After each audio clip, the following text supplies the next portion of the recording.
وهذه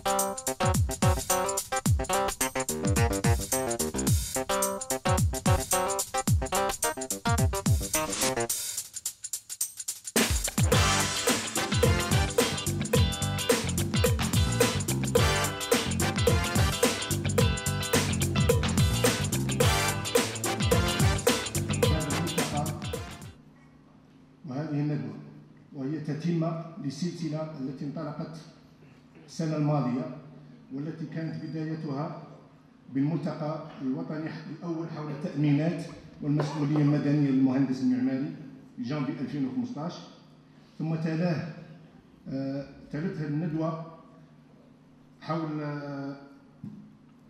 قانون المالية الجديد ل 2015 والتدابير الجبائية الخاصة بأصحاب المهن الحرة. واليوم خاصة بعد التعديلات وصدور قانون الصفقات الجديد ارتأينا أن ننظم هذه الندوة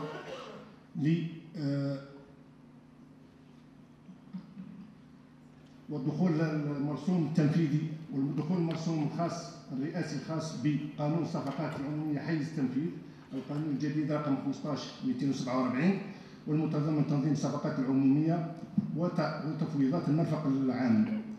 هذه الندوة أردناها تحت عنوان الصفقات العمومية أساس التنمية، لما لها من أهمية في تطور البلاد وحماية الاقتصاد الوطني. أقدم لكم الآن برنامج ملخص عن البرنامج حول كيفية تسيير هذه الندوة. أولاً الفترة الصباحية في القاعة الرسمية الكبرى، القاعة الرئيسية، تتضمن محاضرتين. المحاضرة الأولى من إلقاء السيد أحمد برعيات المدير العام للصندوق الوطني للسكن CNN، والمحاضرة الثانية وهي بعنوان الصفقات العمومية أساس التنمية. أما المحاضرة الثانية فهي من تقديم السيد عمار بوهالي المراقب المالي السابق بوزارة المالية بعنوان جديد وتحيينات قانون الصفقات العمومية. أما الفترة المسائية فقد خصصت لأشغال الورشات. لدينا الورشة الأولى حول تدابير إبرام الصفقات، الورشة الثانية حول تقنيات إنجاز دفاتر الشروط، والورشة الثالثة حول الاستشارة الفنية في مجال الهندسة المعمارية. والآن أدعو السيد فوزي بلطش رئيس المجلس المحلي لنقابة المهندسين المعماريين لإلقاء كلمة ترحيبية بالحاضرين. بسم الله الرحمن الرحيم، والصلاة والسلام على أشرف المرسلين. Monsieur le secrétaire général, Messieurs et Mesdames, membres de l'exécutif de la wilaya de Sétif, l'ensemble des maîtres d'ouvrage publics et privés, Monsieur le Président du Conseil national de l'Ordre des architectes, Messieurs et Mesdames les membres du Conseil national, Messieurs, Mesdames, membres des conseils locaux, membres de la presse, l'ensemble des confrères et consoeurs architectes, honorables assistance et invités. Le Conseil local de l'Ordre des architectes de la wilaya de Sétif vous souhaite la bienvenue et vous remercie également d'avoir répondu à notre invitation pour participer à ce séminaire portant sur les marchés publics. Une rencontre que nous espérons être un espace d'échange entre professionnels, de débat autour d'une question qui concerne tous les partenaires impliqués dans le processus de la mise en application et de la commande publique. Je souhaite la bienvenue à tout le monde. Je vous remercie. وباسم نقابة المهندسين المعماريين أتقدم بالشكر الجزيل إلى أعضاء المجلس المحلي لولاية سطيف على تنظيمه لهذا الملتقى. سيد الأمين العام لولاية سطيف، سيد رئيس المجلس الشعبي البلدي لولاية سطيف، سيد رئيس المجلس الشعبي البلدي لولاية سطيف، السادة مدراء المجلس التنفيذي الولائي، السادة مدراء المؤسسات العمومية والخاصة، أعضاء المجالس المحلية المختلفة، زميلاتي وزملائي المعماريين، رجال الإعلام، السلام عليكم ورحمة الله وبركاته. بعدما تم دخول حيز التنفيذ للقانون رقم 15247 المؤرخ 16 سبتمبر 2015 المتضمن تنظيم الصفقات العمومية والتفويضات المرفق العام، ونظرا لأهمية هذا القانون في التنمية وتحت رعاية السامية للسيد ولي ولاية سطيف، فإن نقابة المهندسين المعماريين وبخصوص المجلس المحلي سطيف بشراكة مع مؤسسة فاطمة إكسبو تنظم هذا الملتقى تحت عنوان الملتقى الصفقات العمومية أساس التنمية، حيث سيضم الملتقى كوكبة من المتدخلين المختصين في هذا المجال. ولا يسعني إلا أن أتقدم بالشكر الجزيل إلى الجهات المشاركة في هذا التنظيم، وأخص بالذكر السيد مجلس ولاية سطيف والسيد الأمين العام لولاية سطيف الذي شرفنا بحضوره.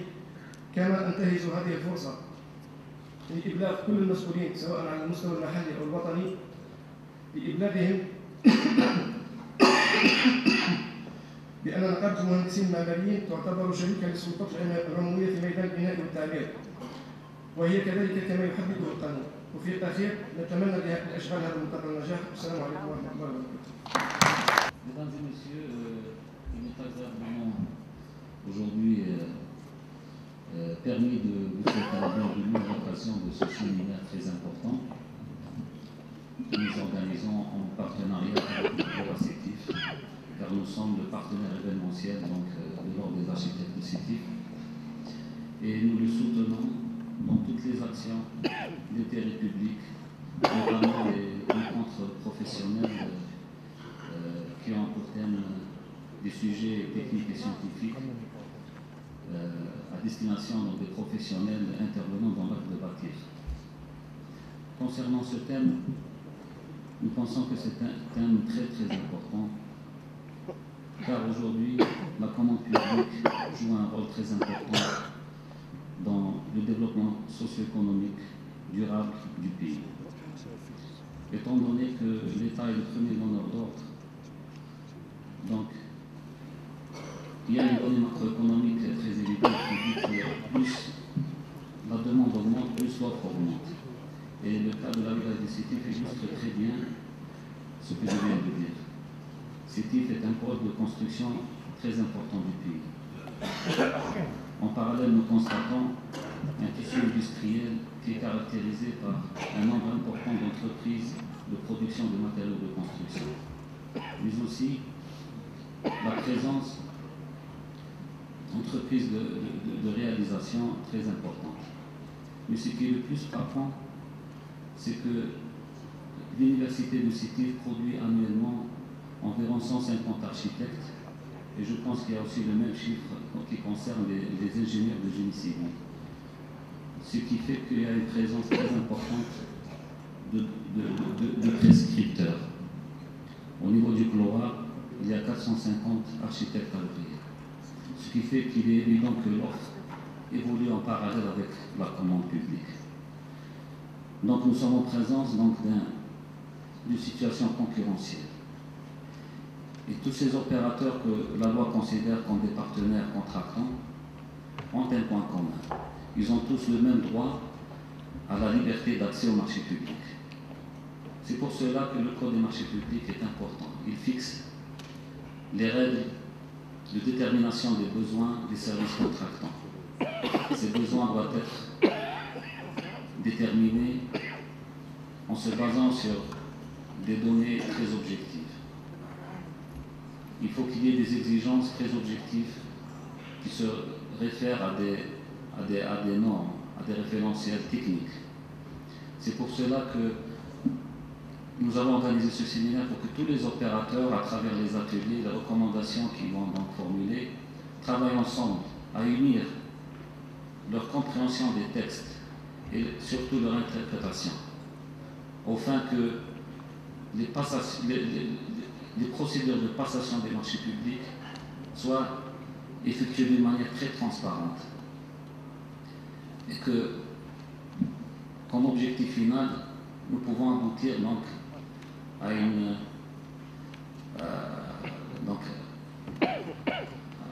commande publique très efficace, mais surtout à une bonne maîtrise de la dépense publique. Voilà, c'est tout ce que je voulais dire à propos donc, de l'introduction au thème de ce jour. Donc je laisse la parole aux spécialistes et puis je souhaite une bonne continuation à tout le monde. Merci. Bismillahirrahmanirrahim. Salatu wassalam ala ashraf al-mursalin. السيد النائب عضو مجلس الأمة المحترم. Monsieur le directeur général de la CNL, Monsieur le président du CNOA, Monsieur le président du CLOA, comité local des architectes, Monsieur le DG du Batimatech Expo, Messieurs les consultants ici présents, Mesdames et Messieurs les participants à ce séminaire, Assalamu alaikum wa rahmatullahi ta'ala wa barakatuh. Permettez-moi tout d'abord d'exprimer, au nom de M. Louali et en mon nom personnel, toute notre gratitude au CLOA de CETIF pour l'organisation de ce séminaire dédié au Code des marchés, intitulé Le Code des marchés au cœur du développement. Une réglementation intimement liée donc au développement durable de notre pays et qui se veut être un véritable levier de la croissance économique productrice du bien-être social. C'est précisément dans cet esprit que la commande publique concilie,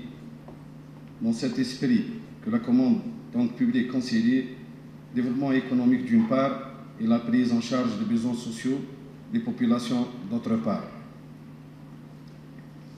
La nouvelle réglementation des marchés réitère dans ses dispositions les principes fondamentaux régissant les marchés publics, à savoir le libre accès à la commande publique, l'égalité des chances et du traitement des candidats, et enfin la transparence des procédures d'appel à la concurrence qui sont à même de garantir l'efficacité de la commande publique et la bonne utilisation des deniers publics.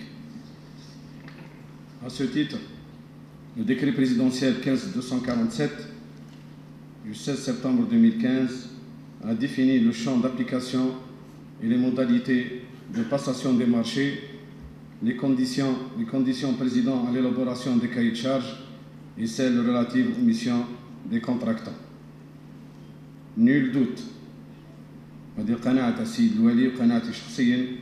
que ce séminaire apportera aux maîtres d'ouvrage et aux maîtres d'œuvre l'ensemble des réponses auxquelles ils aspirent pour une complémentarité exemplaire dans le strict respect des obligations contractuelles des uns et des autres. Je vous remercie pour votre aimable attention et je déclare solennellement l'ouverture de ce séminaire. Merci. السيد أحمد بالعياد المدير العام لصندوق الوطني للسكن CNN لتقديم مداخلته. Je me propose d'intervenir sur un thème. Je n'ai pas envie d'intervenir sur le code des marchés publics puisque deux spécialistes sont prévus pour intervenir sur ce sujet-là. Donc je me suis proposé d'aborder aujourd'hui un des problèmes les plus complexes liés intimement au code des marchés publics, à savoir la relation maître d'ouvrage, maître d'œuvre. Je n'ai pas la prétention d'apporter une réponse exacte ou intégrale au rôle des maîtres d'ouvrage dans ces relations avec la maîtrise d'œuvre, mais d'essayer d'apporter quelques clarifications qui nous permettront ensemble d'envisager cette relation de manière plus sereine. Pour ce faire, je tâcherai de développer quelques concepts, à savoir la maîtrise d'ouvrage, comment elle est définie en Algérie, la maîtrise d'ouvrage déléguée, ainsi que la maîtrise d'œuvre. Ensuite, j'interviendrai sur la relation maître d'ouvrage, maître d'œuvre. Dans le cadre de la commande publique, le décret 15-247 portant réglementation des marchés publics et de délégation de services publics ne suffit pas à lui seul à déterminer les règles applicables aux marchés publics. Il est entouré en effet d'une panoplie de lois et de textes, à savoir la loi sur la concurrence, le code du commerce, le code civil, qui interfèrent directement ou indirectement et à des degrés variables pour sa mise en œuvre.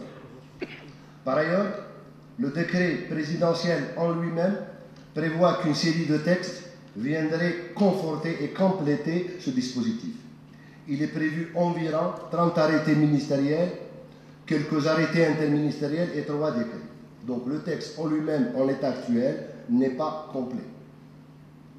Donc aujourd'hui, plus que jamais, les maîtres d'ouvrage ont l'obligation de maîtriser cette diversité de connaissances qui entoure la commande publique.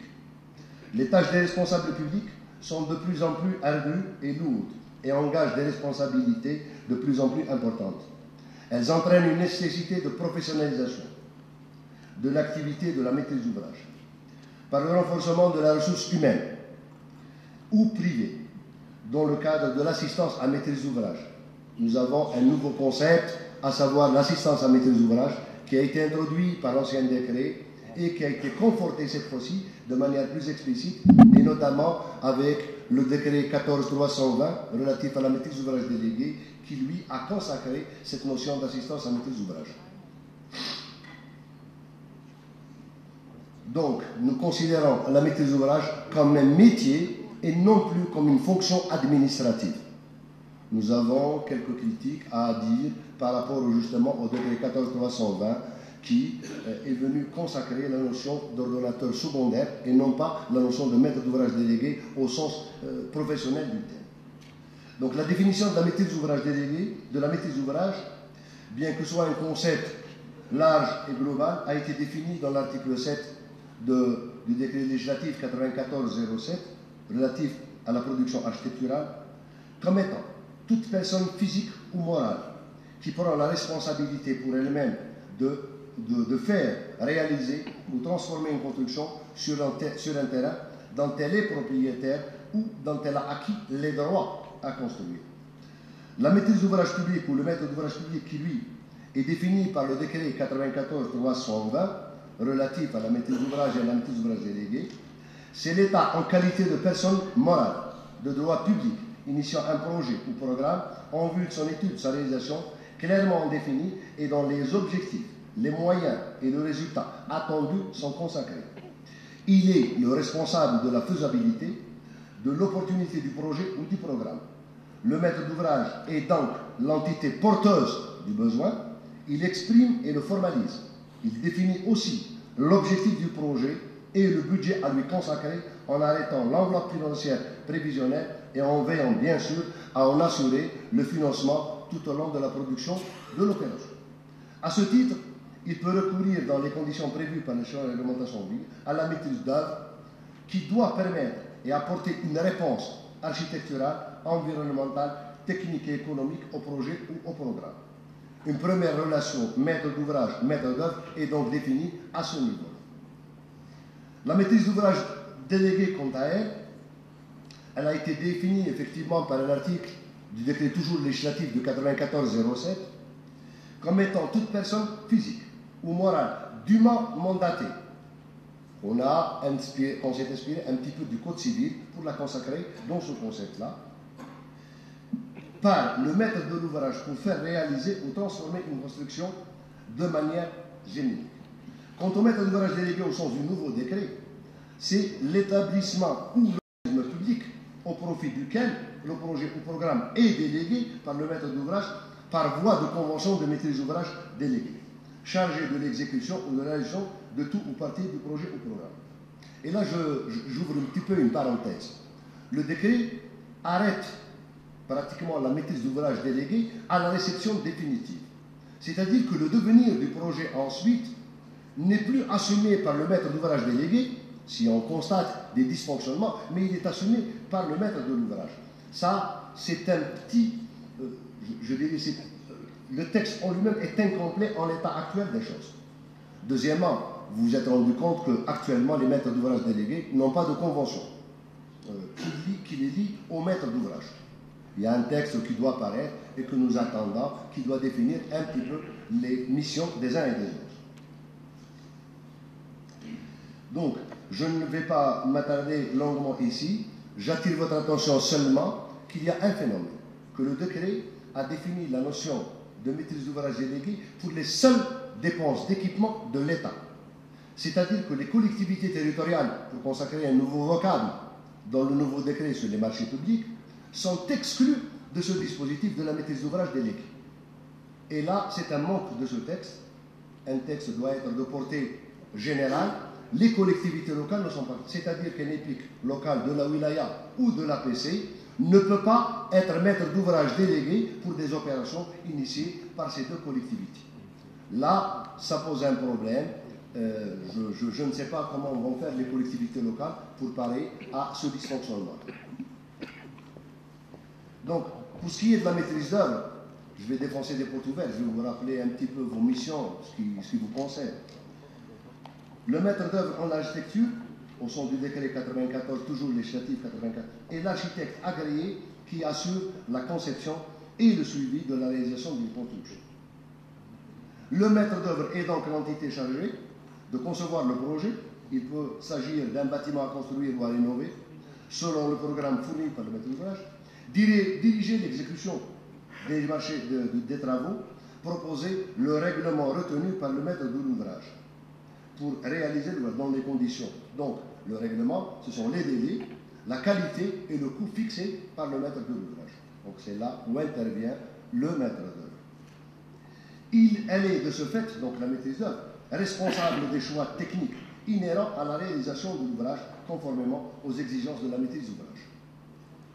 Cependant, un aspect mérite, à notre sens, d'être mis en évidence, à savoir la responsabilité civile de l'architecte qui est engagé solidairement avec l'entrepreneur selon le Code civil, auquel il faudrait rajouter une autre responsabilité. La loi sur les assurances de 1995 a apporté un modificatif où elle responsabilise le contrôleur technique. L'article 70 dit l'architecte, l'entrepreneur et le contrôleur technique sont solidairement responsables. Cet aspect est intervenu suite à la transformation juridique des CTC, qui étaient des EPA. Quand elles sont devenues entreprises, l'État voulait ouvrir le marché du contrôle technique au privé, mais les textes n'ont jamais paru et le CTC continue à être pratiquement, il a le monopole du contrôle technique. C'est un monopole de fait et non pas de droit. Un deuxième aspect mérite que je signale à l'assistance, c'est la modification de la loi 90-29 au lendemain du séisme de Boumerdès, qui a introduit une nouvelle notion sans qu'elle en ait attiré aussi les conséquences. À savoir, la modification dit l'architecte et l'ingénieur établissent ensemble, conjointement, les plans d'exécution d'une construction. Mais la responsabilité de l'ingénieur n'a jamais été mise en évidence. Donc, d'où le fameux débat actuellement sur la place entre ingénieur et architecte. Effectivement, les architectes que vous êtes en droit de dire toujours la responsabilité nous échoit et n'échoit pas à l'ingénieur qui fait les calculs et le génie civil. Donc, je vais passer maintenant à la relation entre maître d'ouvrage et maître d'œuvre. Je vais essayer de faire court, je m'excuse, mais le débat est tellement complexe que... Donc, les missions d'études sont au nombre de 3 de manière générale, à savoir le contrôle technique et géotechnique, la maîtrise d'œuvre et l'assistance au maître d'ouvrage. Le décret présidentiel donc, portant réglementation des marchés publics, qui définit dans le cadre de la réalisation d'un ouvrage la maîtrise d'œuvre comme étant une des formes de marché d'études à l'instant des missions de contrôle technique et d'assistance au maître d'ouvrage.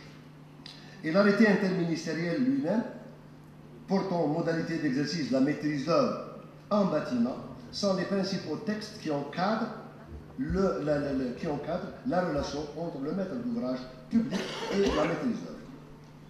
Pour pouvoir apporter des précisions à l'intérieur du cadre réglementaire en vigueur sur les modalités pratiques de relations maître d'ouvrage toujours public avec la maîtrise d'ouvrage qui elle est souvent privée ou quasiment privée, il faudrait détailler les prérogatives et obligations des deux parties à l'occasion de la passation d'un contrat de maîtrise d'œuvre. Le maître d'ouvrage, après s'être assuré de la faisabilité de l'opportunité, le maître d'ouvrage délégué n'a pas l'opportunité. L'opportunité reste l'apanage du maître d'ouvrage. Donc, il détermine la localisation établit son programme architectural, là il y a un grand débat que vous devriez engager en tant qu'architecte. Nous ne savons pas faire de la programmation architecturale. Nous nous contentons d'appliquer un petit peu les décisions qui nous viennent de la maîtrise d'ouvrage et qu'on essaie de mettre en œuvre. Mais ce qu'on entend par programmation au sens réglementaire, c'est le projet. J'ai un lycée 800-300, je veux réaliser 1000 logements, 500 F3 ou 500 F4, mais à l'intérieur de la programmation architecturale n'a jamais été assurée ici par les maîtres d'ouvrage. Encore une autre défaillance. Je m'en excuse pour mes collègues maîtres d'ouvrage. Arrête le montant de l'enveloppe financière prévisionnelle et on assure le financement. Arrête le mode d'attribution des marchés de travaux, tâche éventuellement dévolue au maître d'ouvrage délégué aussi. À ce stade de la préparation de la commande, le maître d'ouvrage doit clairement préciser ses besoins afin de garantir leur prise en charge par le maître d'œuvre. Cet aspect gagne d'ailleurs à être mieux maîtrisé par les maîtres d'ouvrage.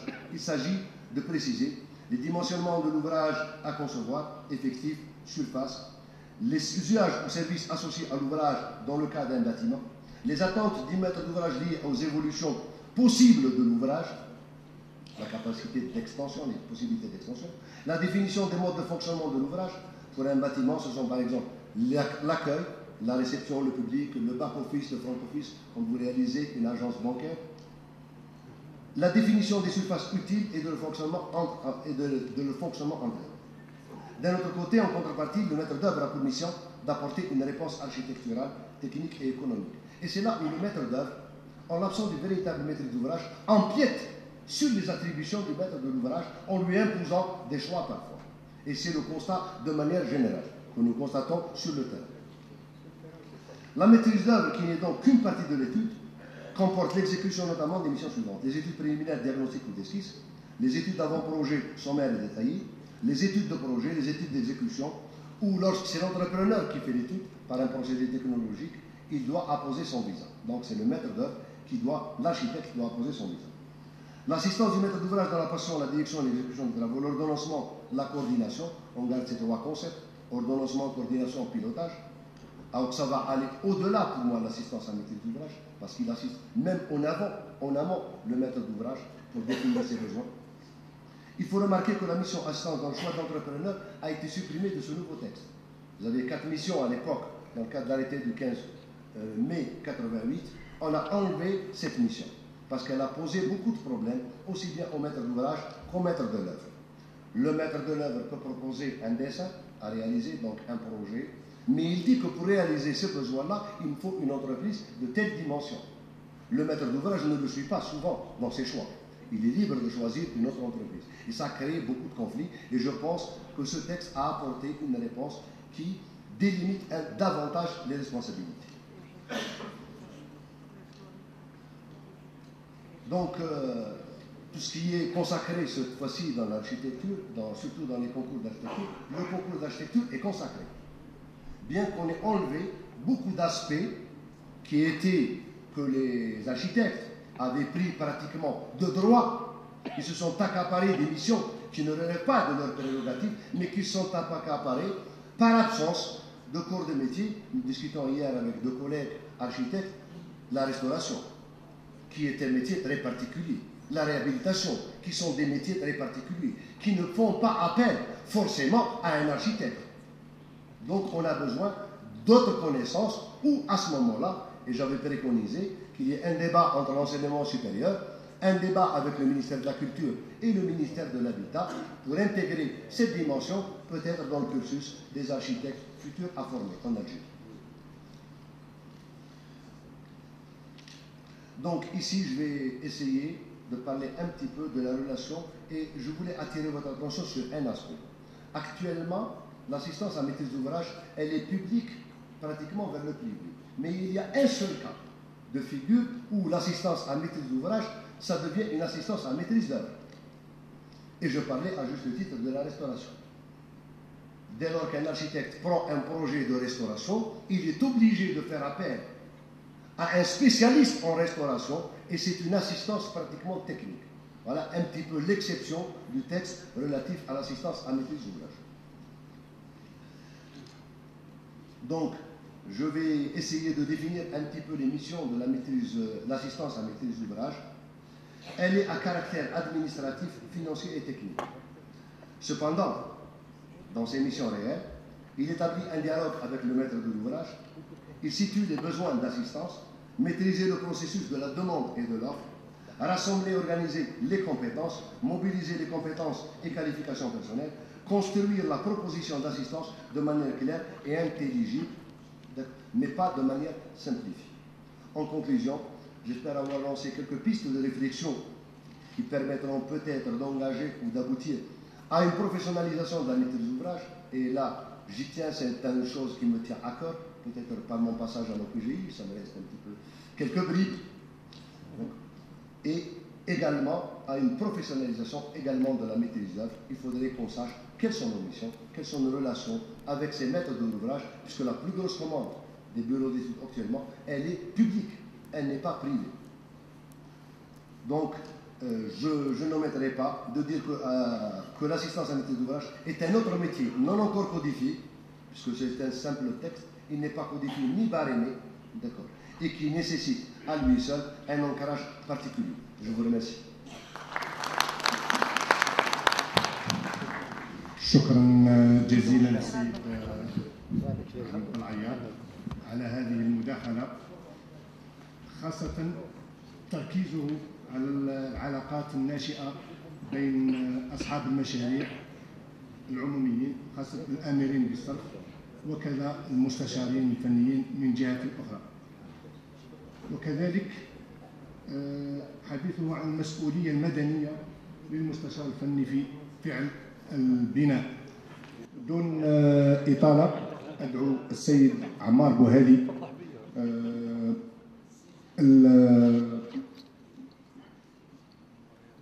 السيد عمار بوهالي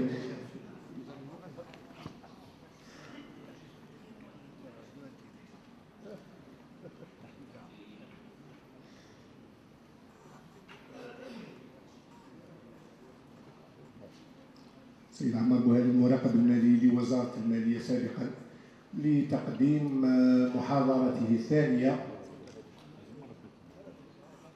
حول جديد وتحليلات قانون الصفقات الجديد، فليتفضل مشكورا. بارك الله. نشكر السادة الحاضرين في هذه الندوة على رأسهم نائب العام الذي حضر لنا هذه الندوة التي تخص الجديد فيما يخص الصفقات العمومية. لاحظوا نقدموا التوجيهات الجديدة فيما يخص الصفقات العمومية.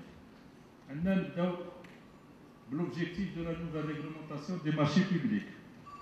Bon, objectif ça, de temps en temps, mais une ma corriger chaque les fois. Donc, objectif avec S.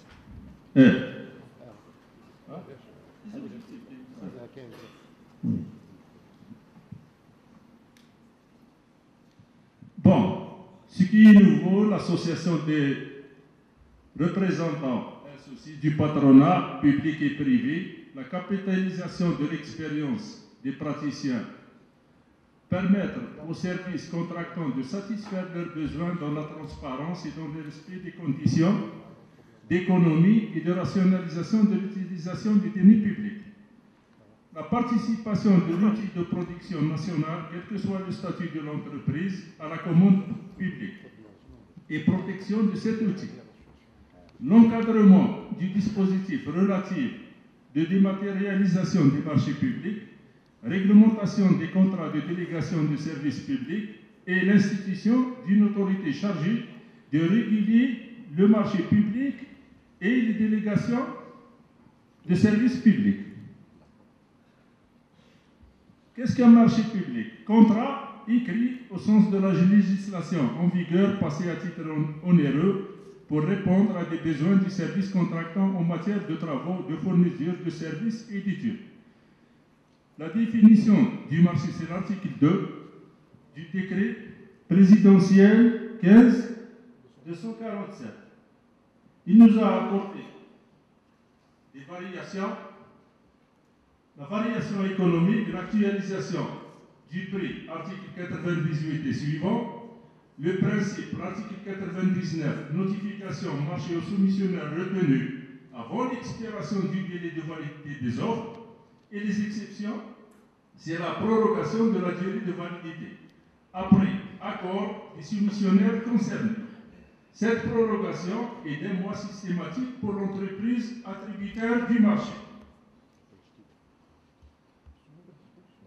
Les marchés de gré agresseurs ne peuvent plus être actualisables. Pas d'actualisation ni de révision des prix. Pour les marchés publics dont les montants sont inférieurs au seuil de passation et pour les marchés dont le délai est inférieur à 3 mois. Évolution des marchés. L'article 5 de la réglementation des marchés publics, le principe de liberté, le principe de la commande publique prévoit pour la liberté d'accès à la commande publique, égalité de traitement des candidats et la transparence des procédures, efficience et efficience de la commande publique et bon emploi des fonds publics. Le champ d'application de la réglementation des marchés publics. Personne morale de droit public, institution autonome, administration centrale, administration déconcentrée, l'administration locale, des EPA, locales ou nationales, et le financement concours définitif de l'État.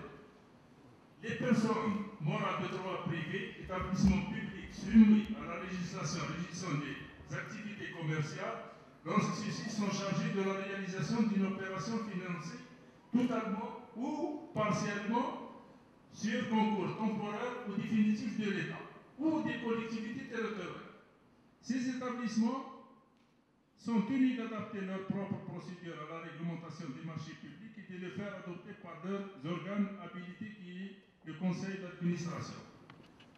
L'autorité de tutelle de ces établissements publics doit établir et approuver un dispositif de contrôle de leur marché, conformément aux dispositions de l'article 159. L'exclusion générale, l'article 11. Tout organisme non soumis aux règles de la comptabilité publique et aux dispositions du décret présidentiel 15 247, quel que soit son statut juridique, utilisant des fonds publics sous quelque forme que ce soit, est tenu d'élaborer et de faire adopter par ses organes habilités des procédures de passation de marché fondées sur les principes de liberté d'accès à la commande publique, d'égalité de traitement des candidats et de transparence des procédures.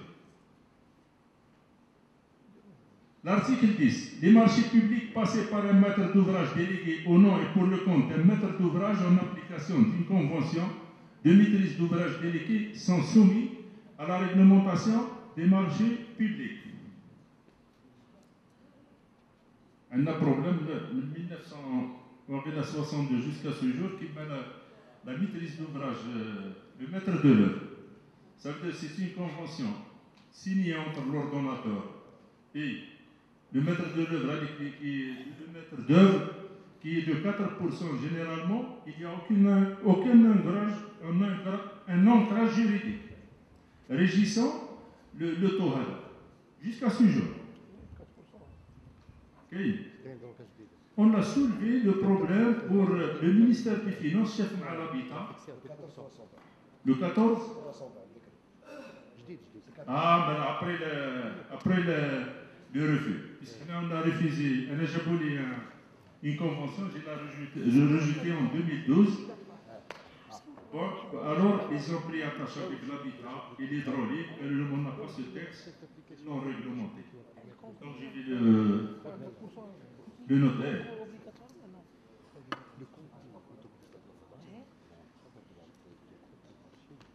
J'ai fait le rejet en ce qui concerne ils l'ont pris en charge.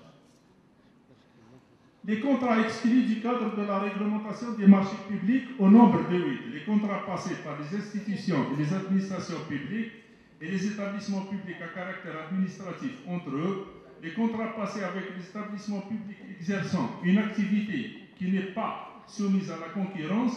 Les contrats de maîtrise d'ouvrage délégués, les contrats d'acquisition ou de location de terrain ou de biens immobiliers, les contrats passés avec la Banque d'Algérie, les contrats passés en vertu des procédures des organisations et des institutions internationales ou en vertu d'accords internationaux, lorsque cela est requis, relatifs aux prestations de services de conciliation et d'arbitrage, les contrats passés avec les avocats pour des prestations d'assistance et de représentation, les contrats passés avec une centrale d'achat agissant pour le compte des services contractants.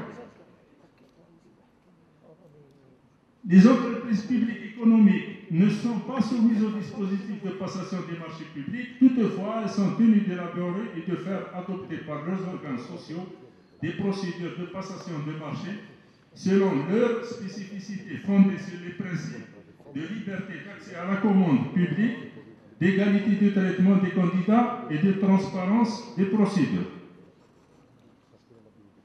Les spécificités des contrats des entreprises publiques économiques. Régime juridique des marchés passés par les EPE, les marchés EPE, EPIC, contrats de droit commun, soumis à régime ordinaire, code de commerce. Les différentes catégories de marchés publics. Marché unique ou simple, sur dépenses contrôlées, à commande, programme, à tranche, par nature, par objet, c'est les travaux, les études, services et fournitures. Marché simple à lot unique, article 31, lot unique, un seul contractant qui est responsable de l'intégralité du marché.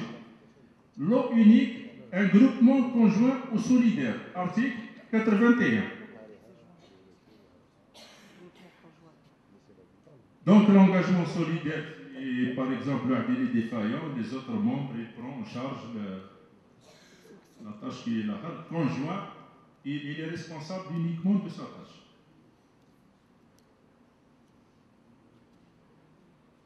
On a la définition des différentes catégories des marchés par leur objet, forme et objet des marchés publics, article 49.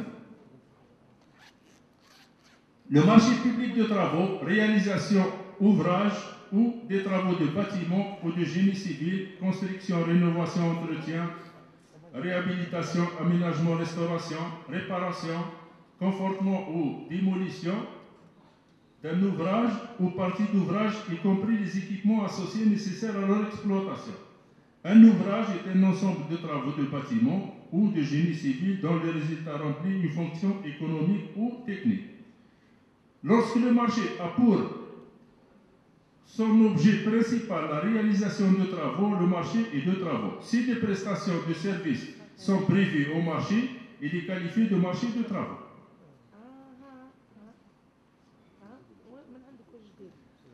Une opération de travaux correspond à un ensemble de travaux liés par leur objet, exécutés sur un territoire déterminé avec les mêmes procédés techniques, est imputé sur un financement mobilisé à cet effet que le service contractant a décidé de réaliser simultanément ou des dates rapprochées.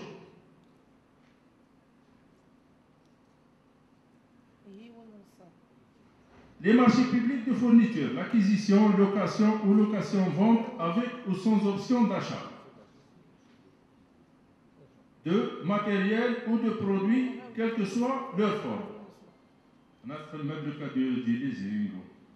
Peut également porter sur des biens, équipements ou installations complètes de production d'occasion dont la durée de fonctionnement est garantie ou renouvelée sous garantie. Si des travaux de pose, d'installation de fourniture sont intégrés au marché et leurs montants sont inférieurs à la valeur de celle-ci, le marché est de fourniture. Si la location est accompagnée d'une prestation de service, le marché public est de service. Si le marché public a pour objet des services et des fournitures et que la valeur des fournitures dépasse celle des services, le marché public est de fourniture.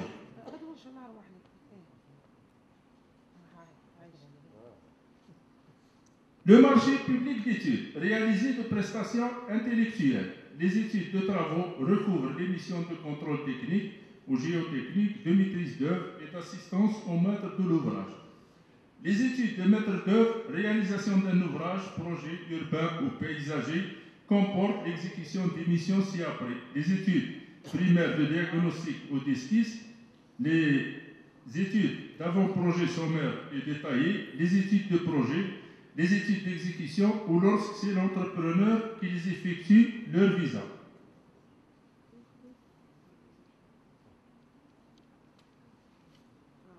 L'assistance du maître de l'ouvrage porte sur la passation, la direction de l'exécution du marché de travaux, l'ordonnancement, la coordination et le pilotage du chantier et la réception des travaux. Le marché public de services a pour objet de réaliser des prestations de services. C'est un marché public autre que le marché de travaux, de fourniture ou d'études.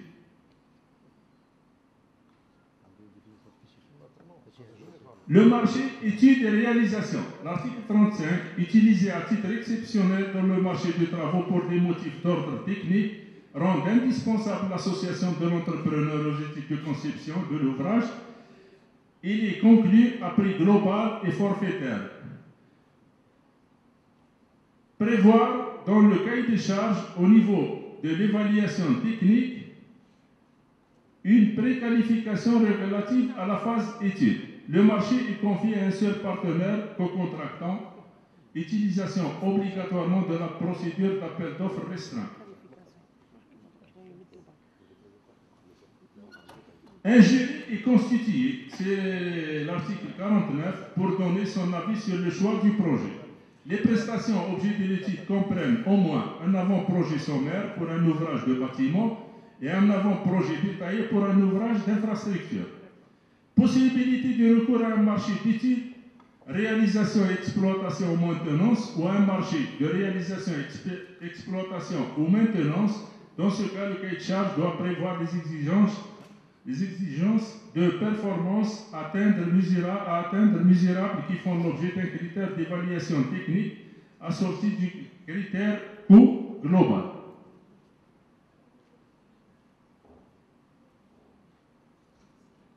Procédure et mode de passation. Le choix de la procédure de passation. Définition. L'appel d'offres. Procédure visant à obtenir des offres de plusieurs soumissionnaires mis en concurrence et à attribuer le marché sans négociation aux soumissionnaires présentant l'offre jugée économiquement la plus avantageuse sur la base de critères de choix objectifs établis préalablement au lancement de la procédure. Où il y a le gré à gré. Après consultation, le gré à gré, règle de passation de contrat exceptionnel, article 41, procédure d'attribution d'un marché sans appel formel à la concurrence, gré à gré simple, retenu dans le cas énuméré à l'article 49, le gré à gré après consultation organisée par tout moyen écrit et approprié. Les formes d'appel d'offres sont au nombre de 4.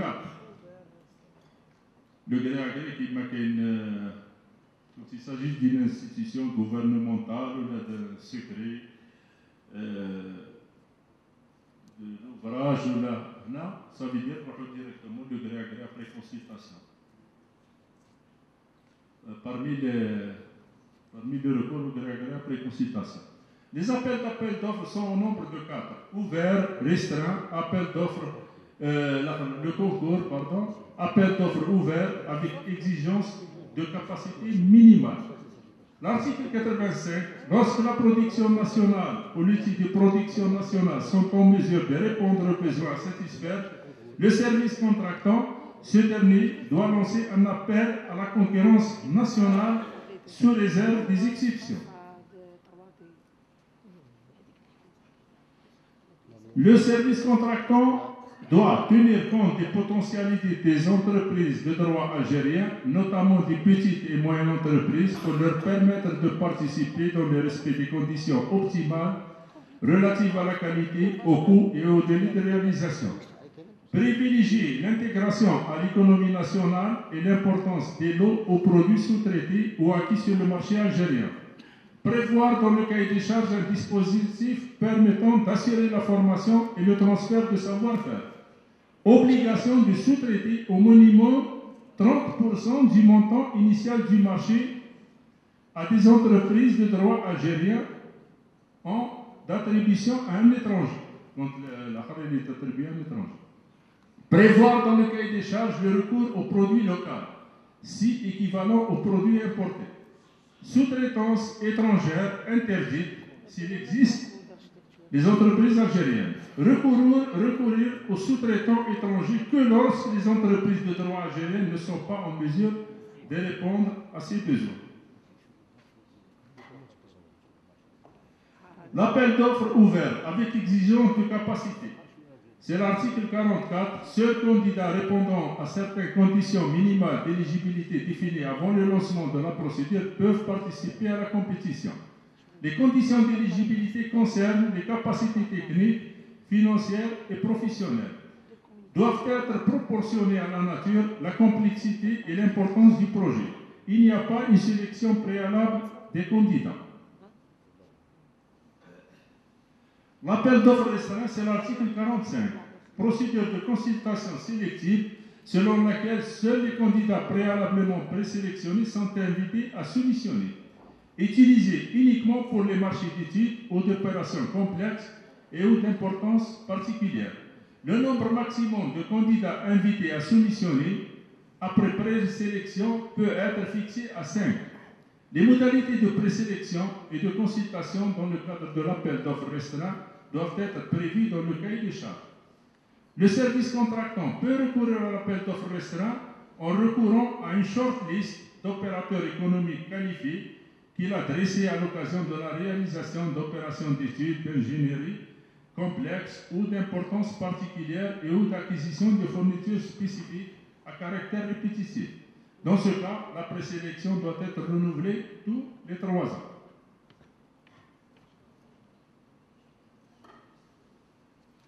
L'appel d'offres s'opère en une seule ou 2 étapes.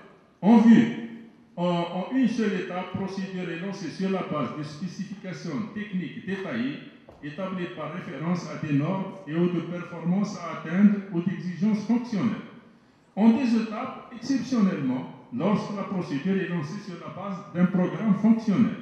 Si le service contractant n'est pas en mesure de définir les moyens techniques pour répondre à ses besoins, même avec un marché.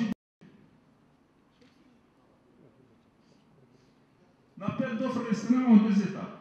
La première étape, invitation des candidats présélectionnés par lettre de consultation à remettre une offre technique préliminaire sans offre financière.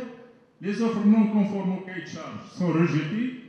Pour les offres sont jugées conformes au cahier de charges, la commission d'ouverture des prix d'évaluation des offres peut, par l'intermédiaire du service contractant, demander par écrit aux candidats des clarifications ou des précisions sur leurs offres. La demande de clarification ou de précision ne doit pas aboutir à une modification fondamentale de l'offre. Le cahier des charges peut être modifié suite aux clarifications demandées. Il est obligatoirement visé par la commission des marchés compétente. L'appel d'offres restera en 2 étapes. La deuxième étape, invitation des candidats dont les offres techniques préliminaires sont conformes à présenter une offre technique finale et une offre financière. Aucune information relative au montant de l'offre financière ne doit figurer dans les prix des offres techniques sous peine de leur rejet. Des honoraires peuvent être versés aux candidats pour rémunérer la mission de conception. Taux et modalités fixés par arrêté conjoint du responsable de l'institution publique et du ministre concerné et du ministre chargé des Finances. Alors, auparavant, il y a certains bureaux d'études qui disent qu'il y a un je ne suis pas rémunéré, donc en France, la commande publique inférieure au seuil, qui participe, une facture pro forma, vous êtes payé. En Algérie, qui dit des consultations inférieures au seuil, qui n'a pas répondu, pour valider la consultation. Mais en France, ils font ça.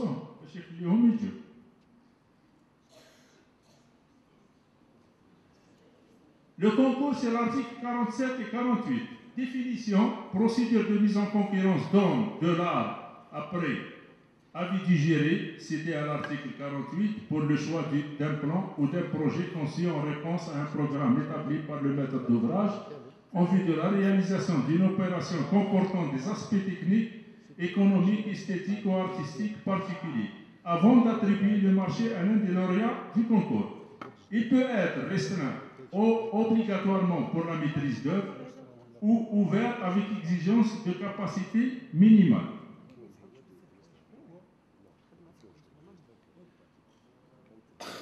Donc le concours est lancé sur la base d'un cahier des charges comportant un programme et un règlement du concours fixant les modalités de présélection et d'organisation du concours, précisant l'enveloppe financière prévisionnelle des travaux lorsque le concours concerne un projet de réalisation de travaux.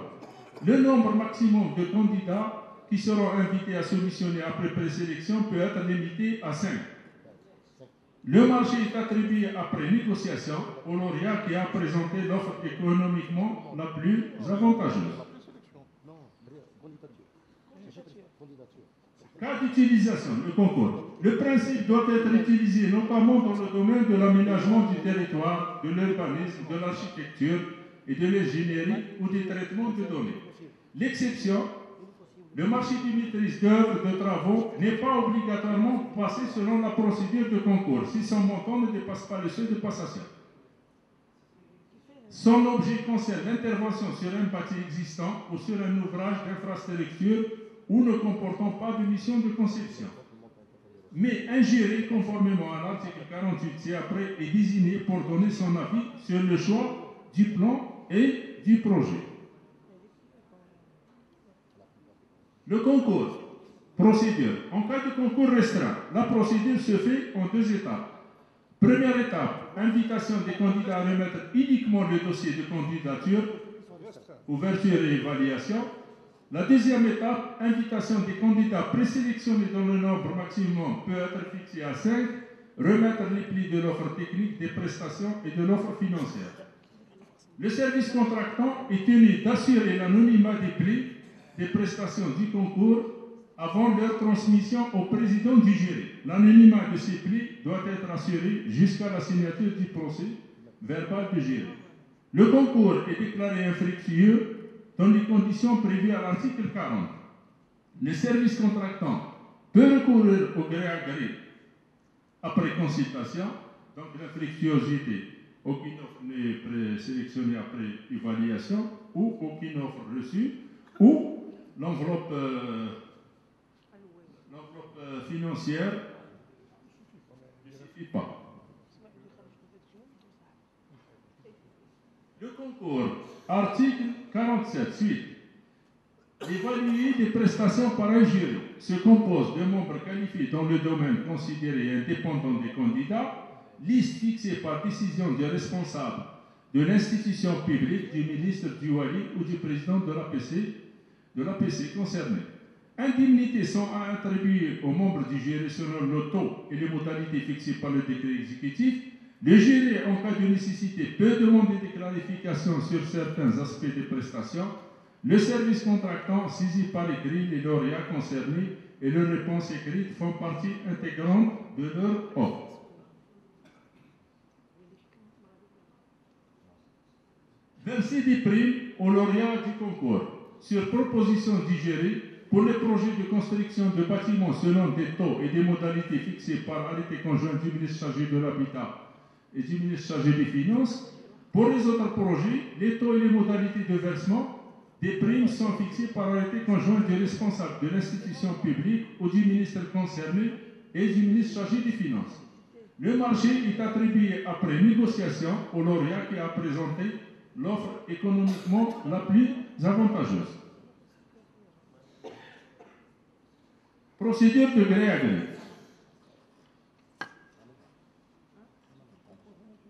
Le service contractant doit déterminer des besoins dans le respect des dispositions de l'article 27, exception prévue par les dispositions du décret présidentiel. Vérifier les capacités de l'opérateur économique, technique, professionnelle et financière avant de procéder à l'évaluation des offres techniques.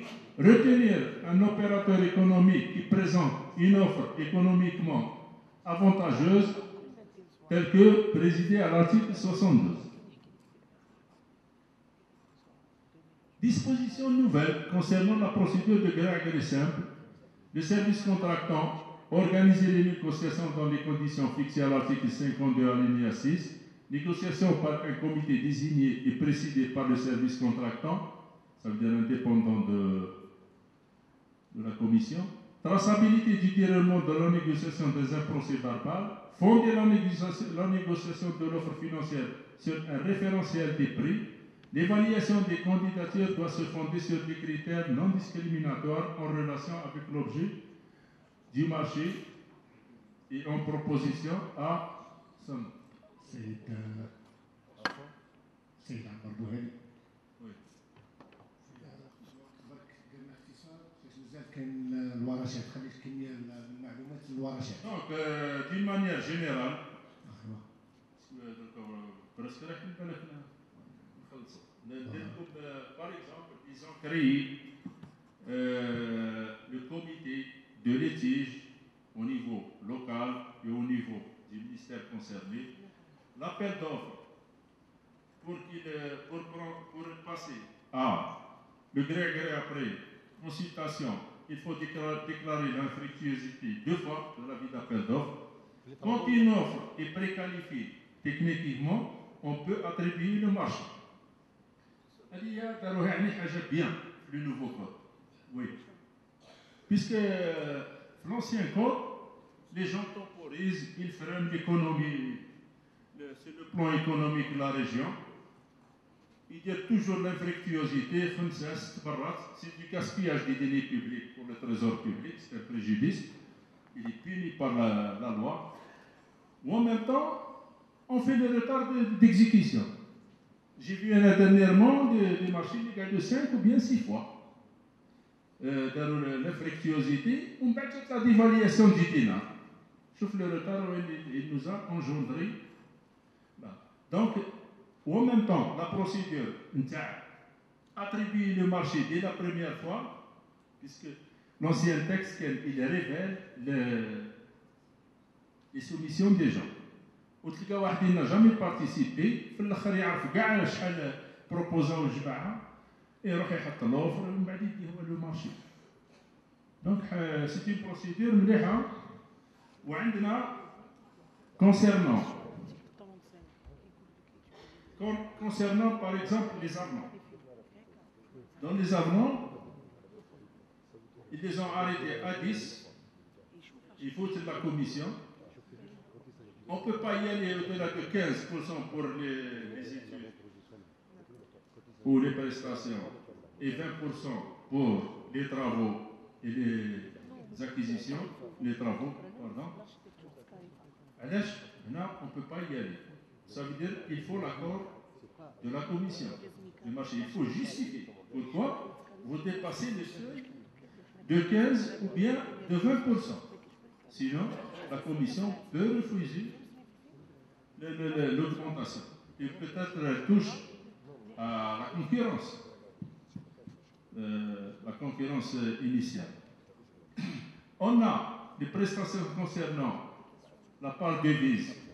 Ça veut dire qu'il faut saisir la Banque d'Algérie. En ce qui concerne les clauses de l'intérêt moratoire, la révision des prix,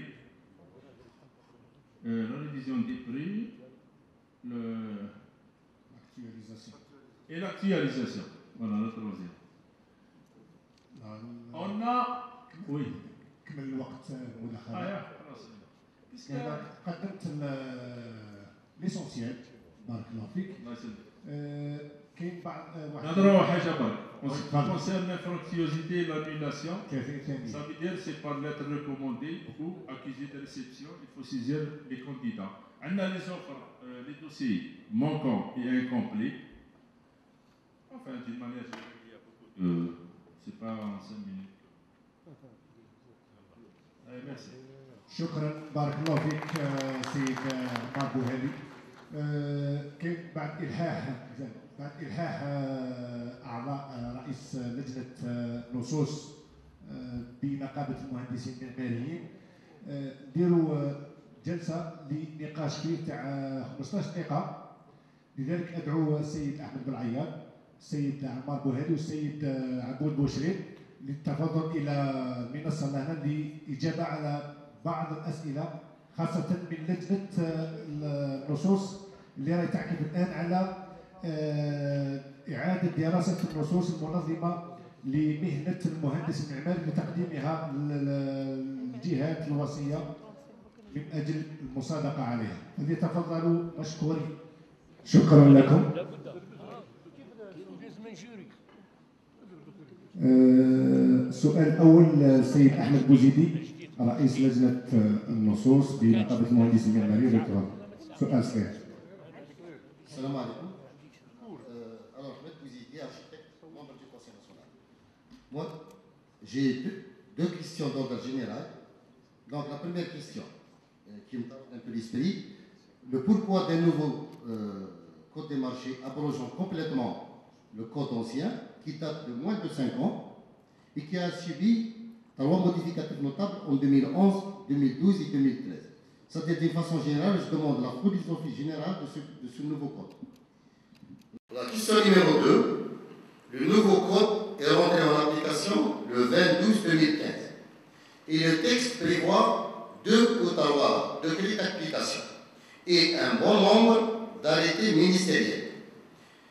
La question, est-ce que le code est réellement applicable aujourd'hui? Particulièrement, juste pour citer un point, l'acte de candidature, dans le cadre d'un concours, on sait pertinemment aujourd'hui que l'arrêté portant acte de candidature n'est pas encore publié à ce jour. Donc comment peut-on appliquer un code dont les textes d'application ne sont pas encore promulgués? Et merci. Textes d'application qui doivent être pris.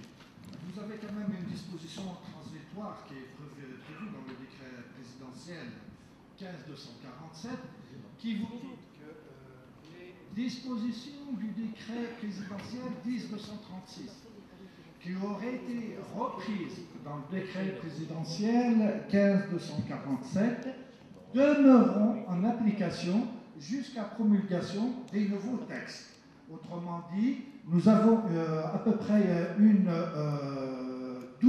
11 à 12 arrêtés qui ont été publiés en application du décret 10-236. Eh bien, tous ces arrêtés-là demeureront en application tant que les nouveaux arrêtés ne seront pas pris. Donc, vous avez cette disposition transitoire qui est prévue dans le... Alors, s'agissant du dossier de candidature, la majorité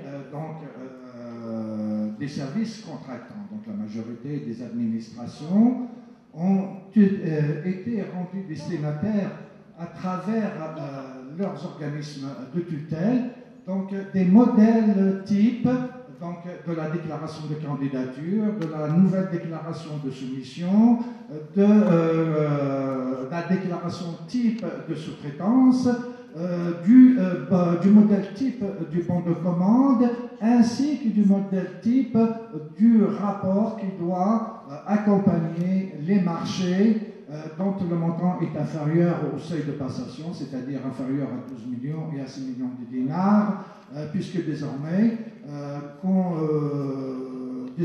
parle de marché public. Hein. On ne fait plus de distinction entre consultation inférieure au seuil, on parle de marché public, supérieure au seuil, on parle de marché public. Donc c'est simplement la procédure qui va varier.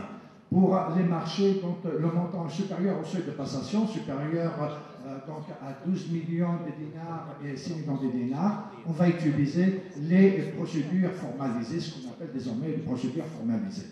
Pour les marchés dont le montant est inférieur au seuil de passation, donc il est fait obligation aux services contractants de mettre en place des procédures écrites de passation de ces marchés, procédures écrites qui doivent respecter les 3 principes qui régissent les marchés publics, procédures écrites qui doivent également prévoir des mesures de publicité adaptées.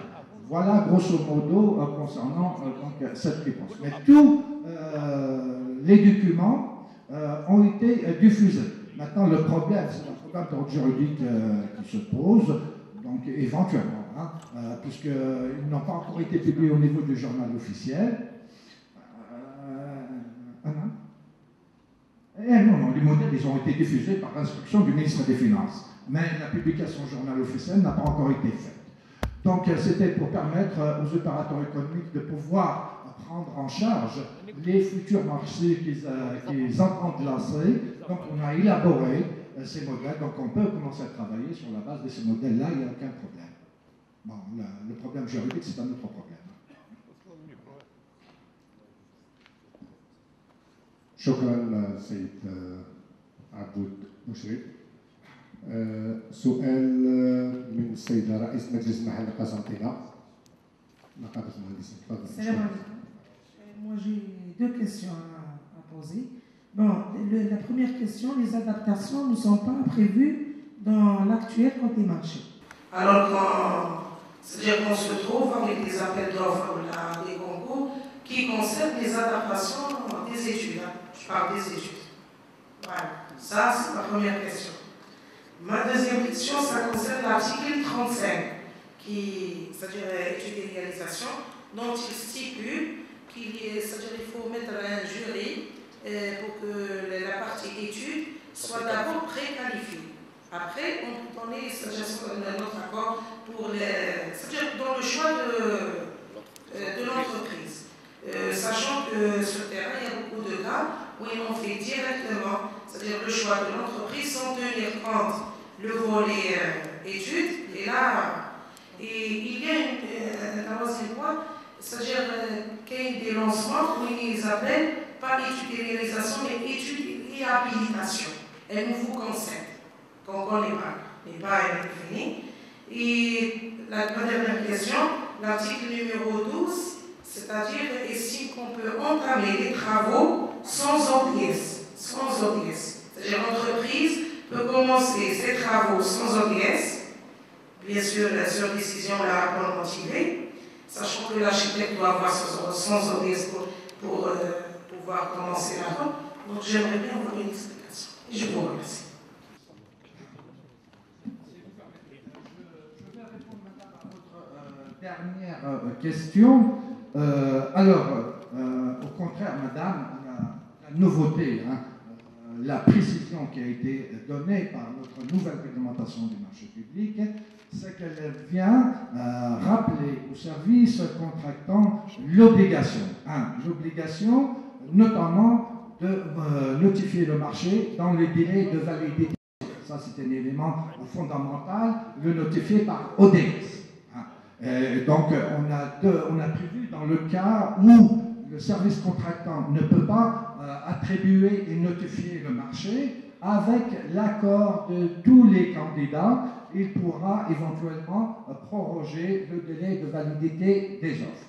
Lorsqu'il a retenu un attributaire provisoire et qu'il ne peut pas lui notifier le marché, dans ce cas-là, le délai de validité des offres est prorogé systématiquement d'une durée d'1 mois. Ceci étant dit, s'agissant de l'ODS, madame, de nouveau, la réglementation est venue vous préciser. Si l'ODS, comme vous le savez, donc c'est un document par lequel le service contractant va donner ses instructions, va faire connaître sa position à son partenaire.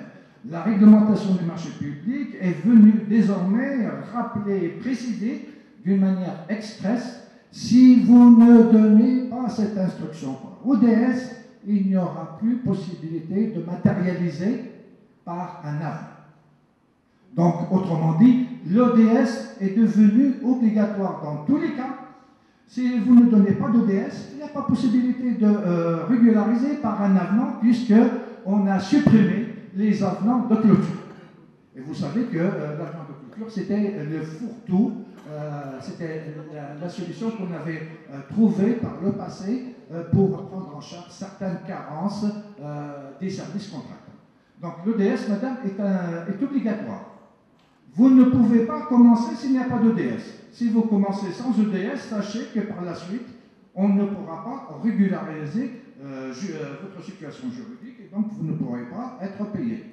Le problème, c'est que pour pouvoir être payé, vous allez devoir déclencher une action en justice, et c'est sur la base du jugement qui sera éventuellement ordonné par le juge que vous pourrez être payé. Mais donc, l'ODS concernant donc, les prestations en augmentation, complémentaires ou en augmentation, supplémentaires ou complémentaires, désormais, la réglementation vous oblige à les notifier par ODS, à fixer le délai d'exécution. Une fois que vous les avez notifiés par ODS, vous allez pouvoir commencer l'exécution en attendant de régulariser par un offre. Voilà un peu le... Mais ce qui devrait être retenu, de manière générale, madame, maintenant, l'ODS, comme Sven, il était sous-entendu, il est obligatoire. Maintenant, on vient de vous le dire. Pas d'ODS, pas d'avenir. Donc c'est terminé l'instruction verbale. Voilà. Je voudrais rebondir sur la question qu'a posée madame concernant les études et réalisations. Au contraire, je pense que le texte est venu apporter des clarifications qui vont mettre à l'aise les bureaux d'études. Les entreprises faisaient appel à des architectes sans formalisme, c'est-à-dire que c'était leur bonne volonté. Aujourd'hui, le maître de l'ouvrage et les pouvoirs publics disent la chose suivante. La sous-traitance doit être agréée et acceptée par le maître de l'ouvrage. Donc l'étude faisant partie, étant une sous-traitance, donc on vous dit, l'entreprise, quand elle fait un avis d'appel, enfin elle choisit un bureau d'études, elle doit le soumettre. C'est-à-dire que l'ensemble des sous-traitants, je peux exiger que l'entreprise fasse un concours d'architecture. En tant que maître d'ouvrage, je peux demander une consultation. Donc, il y a eu beaucoup de précisions, et comme vient de le dire Sojit à l'instant même, beaucoup de clarifications ont été apportées par le nouveau texte par rapport aux errements. Nous savons très bien que 80% des marchés pour passer le pouvoir public se terminaient par un avenant de clôture. Et c'était une manière détournée, et sur laquelle les pouvoirs publics n'avaient plus d'emprise, quant au coût final, le coût d'objectif. Alors que vous vous engagez, en tant que maître d'œuvre, là je m'adresse justement à la partie maître d'œuvre, vous vous engagez pour un coût d'objectif. Et en définitive, vous savez très bien que l'arrêté prévoit de pénaliser le bureau d'études en cas de dépassement, et également lui donner un bonus dans le cas où il réalise le projet avant les délais. Mais tout justement ces dysfonctionnements, je pense qu'ils ont été clarifiés par le nouveau texte, et c'est une occasion pour les maîtres d'ouvrage à plus de précision, à plus de professionnalisme et d'engagement de la responsabilité. Voilà un petit peu. Les adaptations. Les adaptations. Bon. Qu'on s'entende sur les adaptations. L'adaptation, c'est le pouvoir du maître de l'ouvrage, à une condition. La propriété intellectuelle demeure celle de l'architecte. Donc l'autorisation, parce que là nous allons débattre sur d'autres textes. Ce que je disais tout à l'heure, ce n'est pas le seul texte, ce n'est pas le Code des marchés publics lui-même qui règle toutes ces questions. Il y a la question de la loi sur la propriété intellectuelle. Donc si on décide d'adapter, on est obligé de nous en référer au propriétaire intellectuel de l'étude, à moins d'acheter ces droits, c'est-à-dire que le maître de l'ouvrage peut au départ lancer un concours d'architecture pour un bâtiment type qui a été prévu, qui n'a jamais été réglementé, et à ce moment-là, j'achète la propriété intellectuelle et j'en fais l'usage que je veux. C'est-à-dire que les royalties, je n'ai plus à vous les payer à vous. Je les paye à la personne auquel je demande de faire l'adaptation. Simplement, je un petit compliment à ce qui vient d'être dit. L'adaptation, c'est une pratique sur le plan strictement juridique, et M. Belagat vient de vous le dire, il y a un dispositif juridique qui vient cerner cette notion, notamment la notion de propriété intellectuelle. Il n'en demeure pas qu'on parle d'adaptation, mais qu'est-ce que c'est l'adaptation? Là aussi, madame, peut-être que quelque part, nous devrons avoir un texte qui va nous préciser cette notion. Parce qu'il ne suffit pas d'avoir un droit de propriété intellectuelle, jusqu'où ce droit peut aller, jusqu'où il doit s'arrêter, qu'est-ce que peut faire le maître d'ouvrage et qu'est-ce qu'il ne peut pas faire. شكرا. Abdelmomen, président du conseil local de Médéa. Je voudrais avoir une explication quant au dispositif qu'a prévu ce nouveau code des marchés sur l'évaluation des offres des concours d'architecture. Est-ce que c'est toujours la commission d'évaluation des offres fixée par l'arrêté de M. Louali qui juge les offres, ou bien ça a été bien défini la composition du jury? Donc, on voudrait bien avoir une précision sur ça. Alors, monsieur, s'agissant de l'évaluation, désormais, la réglementation du marché public vous dit qu'elle est faite par une commission d'ouverture et d'évaluation. Donc, c'est une seule commission qui est chargée de ce travail-là. La réglementation du marché public donne la possibilité au service contractant, en fonction de son plan de charge, éventuellement, il peut mettre en place plusieurs commissions d'évaluation. Alors, la nouveauté s'agissant de l'évaluation qui a été apportée, ou du moins la précision qui est venue intériner une pratique qui se faisait sur le terrain, c'est que le service contractant, sous sa responsabilité, a la possibilité de faire le travail d'analyse, et pas d'évaluation, d'analyse par un comité.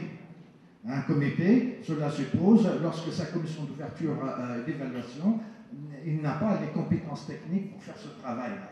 Donc, il peut mettre en place un comité. Monsieur, s'agissant de la commission d'évaluation, elle est composée d'agents du service contractant. Elle ne peut pas être composée de gens extérieurs au service contractant. Donc, c'est uniquement le personnel et c'est le service contractant qui choisit les personnes figurant au sein de sa commission d'évaluation. Là, la réglementation du marché public est venue encadrer le processus en vous disant, eh bien, ce doit être des gens compétents, donc qui ont l'esprit de synthèse et d'analyse. Mais ça n'a rien à voir avec ce que vous dites. Elle dit que c'est la commission des marchés. Or, la commission des marchés, sa composition est fixée par le décret. Et bien sûr, si c'est la commission de l'Wilaya, c'est M. Le Wali qui va désigner les gens qui font partie de la commission de l'Wilaya.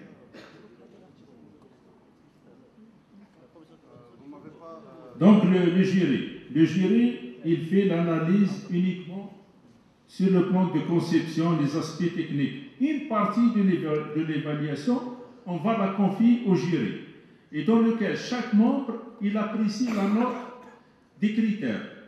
Où il met sa note, on bat le kharjou, ça veut dire une note, et on divise sur le nombre de la note.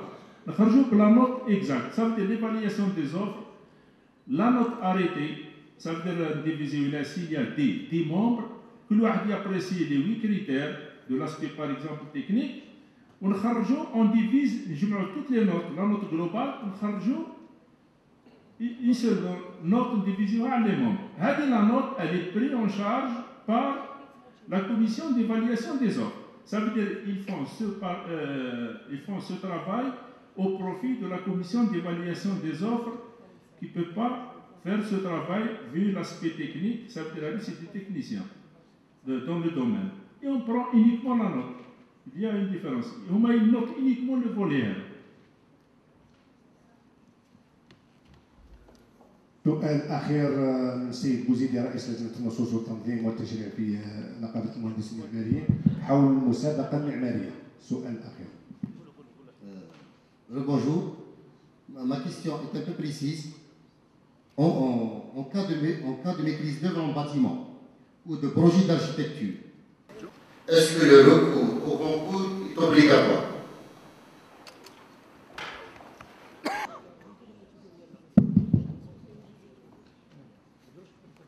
Alors, monsieur, pour être précis, la réglementation des marchés publics renvoie à une liste des opérations qui feront obligatoirement l'objet d'un concours. Et en matière d'habitat, je crois que vous avez eu un arrêté de monsieur le ministre de l'Habitat qui vous dit qu'en matière de logement social, à partir de plus de 50 logements, le concours est obligatoire. Donc là, on va attendre les textes d'application. Et tant que le texte d'application n'a pas été publié, donc c'est l'arrêté de monsieur le ministre de l'Habitat en ce qui concerne le secteur du bâtiment qui demeure en application. Voilà. Les équipements? Ça c'est pour le logement. Et les équipements? Non mais la question تاع سي بوزيدي. يا سي بوزيدي راه يخمم الله وراه بعيد وكيهضر على l'adaptation. Il vous a rejoint pour continuer et poser votre question. Donc essayons d'être sincères et barana. Qu'est-ce qu'on peut faire pour éviter ce type de problème, ce type d'errement? D'accord. C'est vrai que le concours doit être privilégié quand on construit une ville, d'accord. Mais est-ce que c'est toujours le cas? Est-ce que c'est toujours la bonne solution pour le maître d'ouvrage qu'il y a des délais à respecter et parfois le concours peut retarder les choses? Monsieur. Donc, salam alaikum. Prenons l'article 47, relatif directement au concours. Si je lis le troisième paragraphe, le service contractant a recours à la procédure de concours, notamment, il a dit notamment, où il cite, donc notamment dans le domaine de l'aménagement du territoire, l'urbanisme, l'architecture, l'ingénierie et le traitement des données. Donc même en arabe, qu'est-ce que ça veut dire? Ça veut dire tout ce qui vient après, il est obligatoire, tout ce qui n'est pas cité n'est pas obligatoire. C'est ça la lecture de l'article. On ne peut pas dire, monsieur nous a donné une explication, et cette explication, il nous renvoie à 1936, où le concours n'était pas obligatoire. Mais la lecture maintenant, la lecture même littérale, si vous voulez, il précise avec le terme notamment, où il fait la part des choses, donc notamment l'architecture, l'aménagement du territoire et l'urbanisme. Ceux qui ne sont pas cités, mais fait l'obligation, mais tout ce qui est cité, c'est obligatoire. C'est ça notre lecture pour cet article. Et merci. Monsieur Blaya, l'interpellation, non, sérieusement. Concernant les délais sur le concours, moi je trouve qu'il y a une précision à faire, peut-être une solution, parce qu'on a vécu le cas. Le concours, c'est vrai qu'il doit les délais sur le concours, je ne l'appelle d'offre. Mais c'est d'abord les causes, parce que quand on fait un appel à un concours, un concours d'architecture, les intervalles, les jugements légaux, ils traitent le concours, alors que ماناش responsable quelque part. C'est-à-dire que les maîtres d'ouvrage, les délais du concours doivent être réglementés, par l'instruction, par un moyen.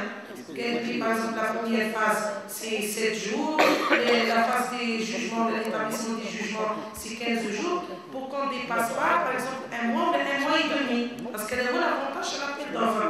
Maintenant, on se trouve avec un concours, le lancement, mais pour arriver au jugement, on met une année.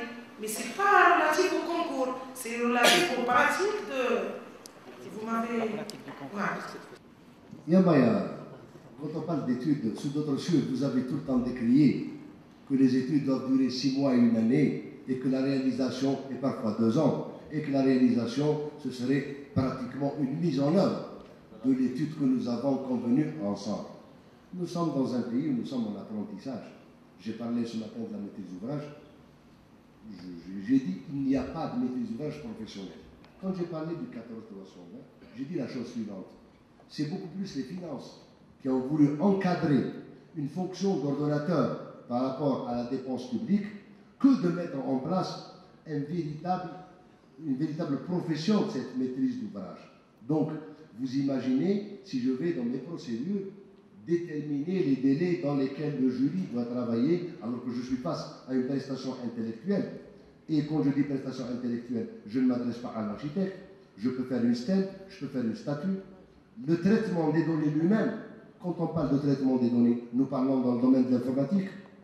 Donc quand je vais développer une application informatique, est-ce qu'une commission d'évaluation des offres composée d'administrateurs est en mesure d'analyser un travail aussi complexe? Donc, c'est tellement complexe, et je l'ai dit ce matin, il va nous falloir des années pour mettre en œuvre ce nouveau texte, bien sûr, et de le comprendre. Vous avez la chance, entre vous, d'avoir organisé ce type de rencontre. Les maîtres d'ouvrage ne l'ont pas encore fait, et vous connaissez les OPGI, sauf qu'ils ont pris des initiatives personnelles au niveau local. Donc, quand on parle du concours d'architecture, je reviens à l'annonceur. Est-ce que vous considérez que l'aménagement du territoire, c'est votre apanage en tant qu'architecte? Non. Ce n'est pas vos attributions. Non. Mais le concours moi je remets en cause la notion de concours sur l'aménagement du territoire. quel est le critère? Quels sont les critères pour faire un concours sur l'aménagement du territoire? C'est quoi les critères? Est-ce que c'est des critères artistiques? C'est des critères techniques? Je vais discuter avec M. Bakri, El Franck El Metra, vous avez 200 hectares, allez-y, travaillez. Donc le débat, il est encore complexe. Et il y a des explications qu'il faudrait attendre en temps opportun pour que le législateur prenne la mesure. Et ce type de rencontre devrait faire profiter le CNOA et les différents CNOA de poser ce type de questionnement-là au législateur pour apporter des réponses qui puissent nous permettre de travailler dans la sérénité sans empiéter sur les attributions des uns et des autres. Voilà un petit peu ce que j'avais à dire pour la question qu'a posée Marie. Merci. شكرا سيد عبد العياط. آخر سؤال. Une seconde, Marie. En France, un pont, ils ont mis 10 ans pour faire l'étude et 3 années pour l'exécuter. Et d'ailleurs, ce code pour le moment, même nous, ça veut dire on attend aussi on attend les résultats puisqu'ils ont dégagé un chantier. Il y a beaucoup d'ambiguïté. Pourquoi il y a beaucoup d'ambiguïté? Puisqu'ils ont pris ce code français de 2006 et une partie du code du Gabon et une partie des avis juridiques et une partie, la quatrième touche, c'est le service du chef du gouvernement. C'est pour cela qu'on ne maîtrise pas pour le moment. Ils sont en train de récolter toutes les informations pour donner des avis juridiques, actuellement. آخر سؤال السيد عمار معود مهندس معماري ديامو دو لو بي جي بليدا سؤال خفيف. Bon, salam alaikum. Bon, moi j'ai 2 points à évoquer. Le premier, c'est une précision concernant les adaptations et le concours d'architecture. Bon, s'agissant des adaptations, nous avons toujours les notes du ministère de l'Habitat qui précise que l'adaptation est interdite au-delà de 100 logements. C'est-à-dire moins de 100 logements, on peut procéder aux adaptations le plus normalement du monde.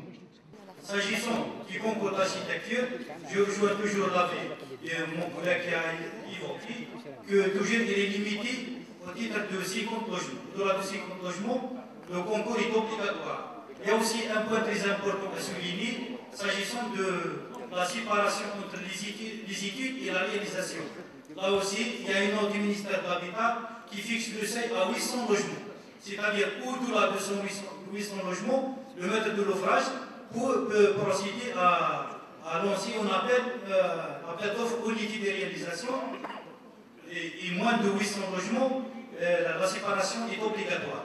Bon, concernant ma question, que juge qu'elle est très importante, vu que le nouveau code du marché exige la notification du marché dans les délais de validité des offres, j'aimerais bien avoir plus de précision concernant la demande aux co-contractants pour la prorogation des délais de validité des offres. Merci. شكرا سيد عمار.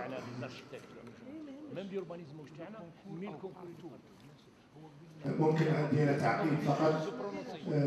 مهنه المهندس المعماري المفروض هي ليست مهنه مقاوله انجاز، لان مهنه المهندس المعماري هي معتبره انه من رجال الفن، ورجال الفن كاين قانون يحميهم، يحمي الملكيه الفكريه.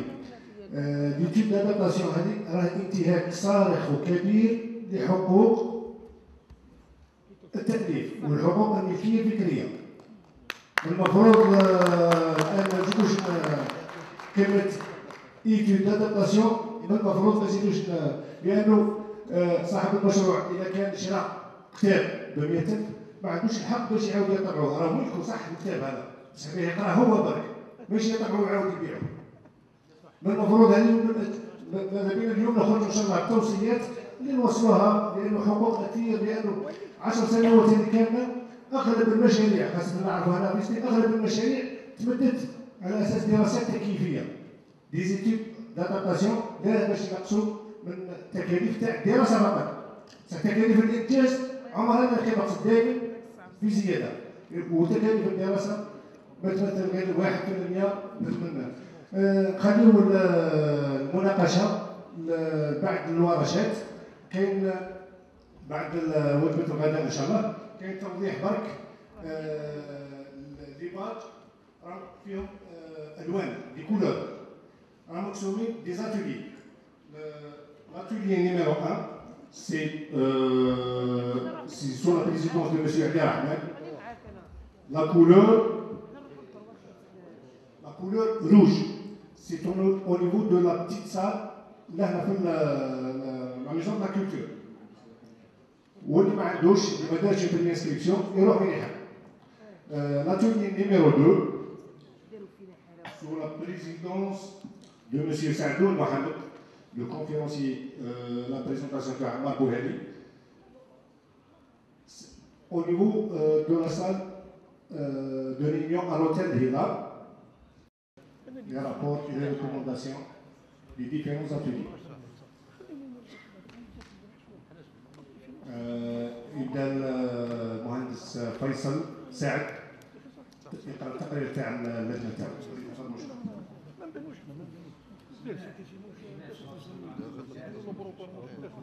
Présentation de l'atelier numéro 2 sur le thème procédure de passation des marchés publics et les prérogatives des différentes commissions de contrôle. Une communication présentée par M. Abdou Boucher, juriste consultant formateur certifié en marché public, présidé par M. Ali Rahman, chef département architecture au sein de l'Institut d'architecture et sciences de la terre. Le rapporteur, c'est M. Saad Faisal, architecte.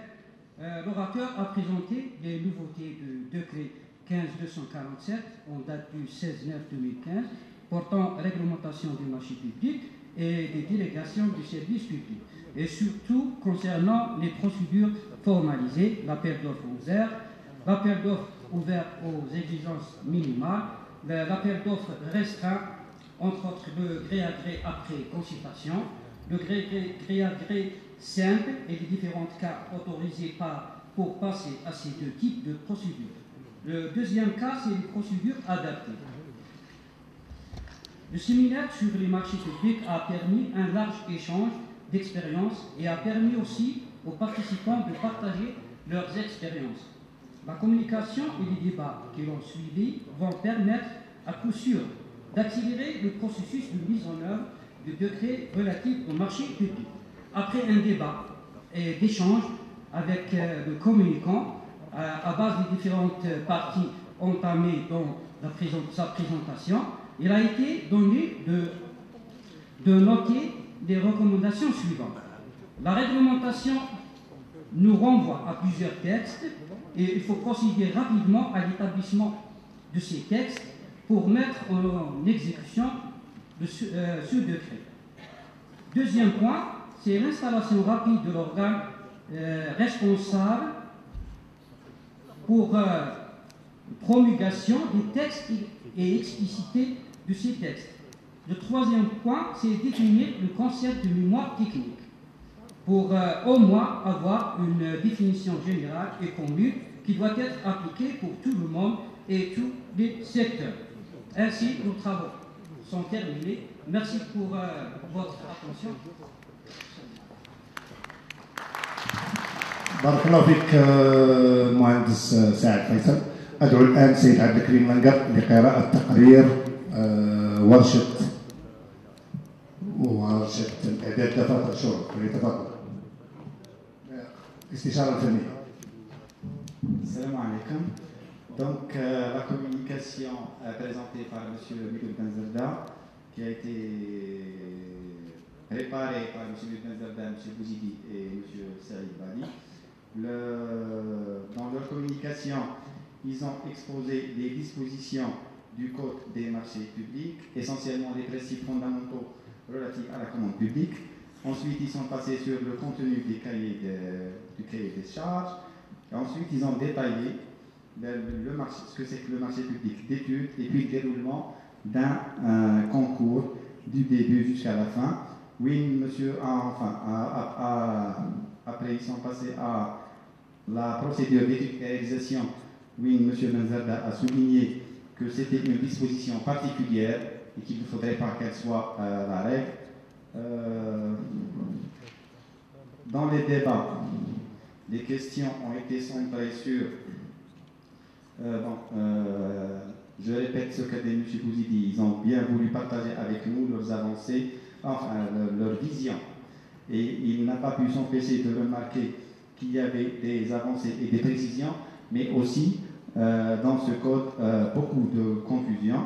Donc puisque les arrêtés d'application qui doivent apporter les réponses aux questions qui sont posées ne sont pas encore promulgués. Et puis, voilà, vers la fin, on a terminé sur le fait qu'il fallait avoir un code pour la maîtrise d'ouvrage afin d'extraire la commande, afin d'extraire le concours de la maîtrise d'œuvre du code des marchés publics. Aussi, établir le fait que c'est des cahiers de charges qui doivent prévoir ce qui n'est pas clair dans le code et insister sur le fait que c'est à travers la pratique de ce mode de passation et les questions qui vont se poser après qui vont apporter les réponses à ces confusions qui existent dans le code. Ils ont aussi remarqué le fait que il y avait deux sortes de concours. Il y avait le concours restreint qui était réservé à des projets d'une certaine complexité, et puis le concours ouvert qui doit permettre à la majorité des architectes, enfin le concours ouvert avec exigence minimale qui doit permettre l'accès à la commande de la majorité des architectes. Sur ce, merci pour votre attention. شكرا سيد عبد الكريم منقر. أدعو الآن السيدة وفاء عظيمي لقراءة تقرير الورشة رقم 2 المتعلقة بإعداد دفاتر الشروط.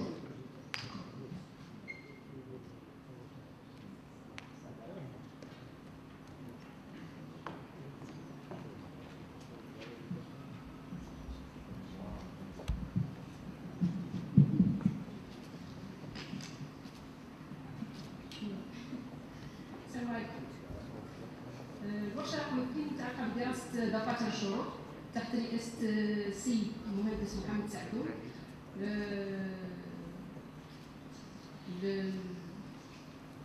صاحب السيد بوهالي عمار والمقارن عظيم وفي. في المداخلة تاع السيد بوهالي عمار تم التطرق إلى عدة نقاط من بينها الأقصى في 4 أو 5 نقاط. قام الانطلاق في دفتر الشروط وجب على كل مصلحة متعاقدة تحديد الحاجات مسبقا والكميات بدقة مع احترام المبادئ الأساسية للصفقات اللي هي حرية الوصول للطلبات، المساواة في معاملة المترشحين وشفافية الإجراءات. النقطة الثانية تقييم إداري اللي هو حاجة أساسية في القانون الجديد اللي يكون صادق وعقلاني من أجل تحديد مصلحة لجنة صفقات مختصة لدراسة دفتر الشروط. تم التطرق أيضا لنقطة شروط المشاركة اللي كانت تخص يجب أن تكون واضحة وبسيطة من أجل شروط المشاركة يجب أن تكون واضحة وبسيطة خاصة عندما تكون صفقة ذات طابع عادي وهذا لتفادي عدم الجدوى ربح الوقت وربح المال العام. كذلك تم التطرق في معايير التقييم اللي كانت عدة تدخلات من طرف المشاركين الحضور، حيث أنه تم التحدث عن مدة الإنجاز التي كانت من بين النقاط سوداء في دفاتر الشروط السابقة، حيث كانت العلامة في معايير التقييم علامة عالية، أما اليوم فيقترح عدم إعطاء أهمية لمدة الإنجاز. تطرق أيضا إلى عدم توقيت معايير المهنية البشرية والمادية في حالة توقيت هذا التأمين لأن هذه النقاط تندرج أساسا في معايير شهادة التأهيل. هذه كل النقاط اللي تم التطرق إليها في الجلسة. نشكر السيد بوهالي على هذه الندوة. كما تعهد السيد بوهالي بتقديم دفتر شروط بخصوص دفتر شروط بخصوص أشغال، بخصوص دراسة، بخصوص الطلبات. سيتم تقديمه للهيئة. شكرا. بارك الله فيك المهندسة وفاء عظيمي على التقرير. يتعهد المجلس المحلي واللجنة المنظمة للندوة هذه برفع كل التوصيات وإعداد تقرير نهائي سيتم نشره لاحقا على موقع نقابة المهندسين المعماريين closity.org، ويتم إرساله عن طريق المجلس الوطني للهيئات العليا، وزارة المالية، وزارة السكن، وكل قبل ما نعمل الاختتام عندنا تشكرات والتكريمات اللي لازم نقدموها للناس اللي عاونونا. نبداو بالتكريم او نقدم تكريمات السيد فاتح كرواني عضو مجلس الامه اللي شرفنا بالحضور تاعو، بارك الله فيك، اللي نقابه المهندسين المعماريين على المجهود اللي قدموا لنا. التكريم الثالث والتشكر الثالث للسيد احمد بوزيدي رئيس لجنه النصوص والتنظيمات بالمجلس.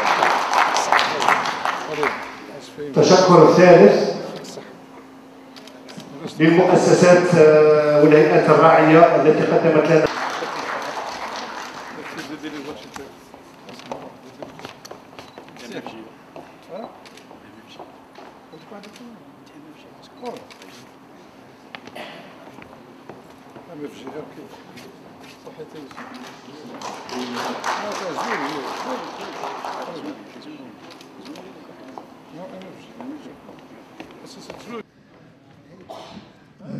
بارك الله فيك سيد فتحي كرواني.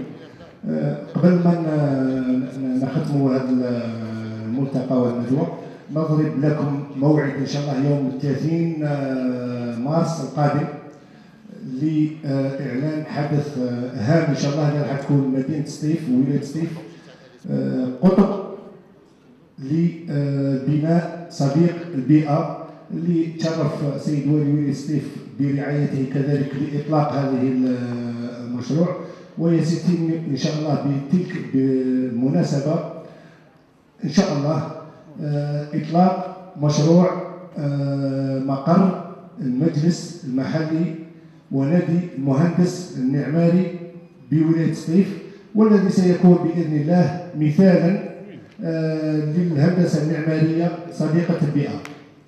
شكرا. وسيتقدم السيد رئيس المجلس المحلي باعلان اختتام هذه الندوه. بارك الله فيكم وشكرا.